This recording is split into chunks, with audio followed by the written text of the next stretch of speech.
So Miles hit me. He said, with how the season started, was this Nick Saban's best coaching job yet? Now, he's had a lot of coaching jobs.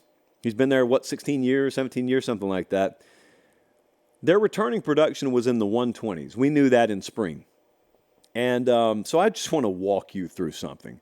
You lose Bryce Young, you lose Will Anderson. I mean, those are just death blows for most teams. You're going to regress several games. At Alabama, they've long since shifted into the reload, not rebuild philosophy.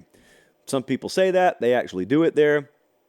Can I just walk you through something? My answer is yes. I think it's been a phenomenal coaching job. Think about the following. Things looked so dire for them at one point in the spring. Saban got out of spring practice and took a transfer quarterback. Never seen him do it before. He goes and gets Tyler Buckner from Notre Dame, who ends up coming in, and after a disastrous start by Jalen Milroe against Texas in a Week 2 double-digit loss at home, Buckner ends up starting against USF. It is the worst game I've ever seen Alabama play in the Nick Saban era, even though they won.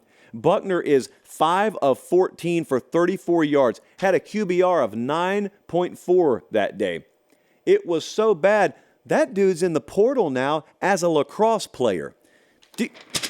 Paper pop statement there. Bama started a dude who is now looking to play lacrosse at quarterback this year, and they still found a way into the college football playoff. They still found a way to win the SEC championship. Yeah, I'd say it's a pretty good coaching job.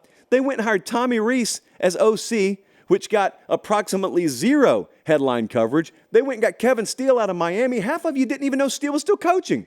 And then people made fun of it and said, Tommy Rees, Kevin Steele, Saban used to have great coordinators, and now look what he's settling for. What did he settle for? What did he settle for? Dude, 72 years old and is still grinding every bit as hard, if not harder, than he ever has, Monday through Monday and everything in between. And I will remind you of something, by the way, that I told you back at Media Days when he was here. He was in Nashville. There was a reason why I came back over to our studio that night, and I said, you know, the vibe I get is Saban doesn't look at Tommy Rees and Kevin Steele from a hiring perspective like the rest of you do. He looks at them and says, I could win with 30 of these folks out here. I could win with 40 or 50 of these different coordinator potential hires I made if the rest of the infrastructure of my program is sound. They didn't think that they were wired the right way last year. The team mentally wasn't wired the right way. Do you remember, by the way, last year at times they lose games and they had players openly talking about how anxiety affected the team, a little too anxious, a little too nervous. Like, what? Dude, go. That would be a little too graphic for me to say. I know kids listen to the show. The mentality you need to have to go play at Alabama is not one that has room for anxiety to be part of the equation. And so, hadn't seen that this year. And this SEC championship game this last week, you want to talk about mental toughness? Georgia sliced them on the opening drive, and then it was game on the rest of the way. It's always funny when people watch opening drives of games, by the way, which sometimes is the least accurate indicator of what's to come the rest of the afternoon because of the way that scripted openings happen. But even having said that, I stood there when I watched Georgia do what they did and said, uh-oh. And then just Bama, no anxiety, no competitive anxiety this time around. Just took care of business.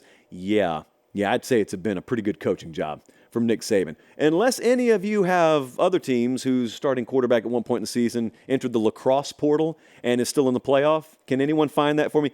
Until you do that, I'm going to call this a pretty darn good coaching job by Nick Saban.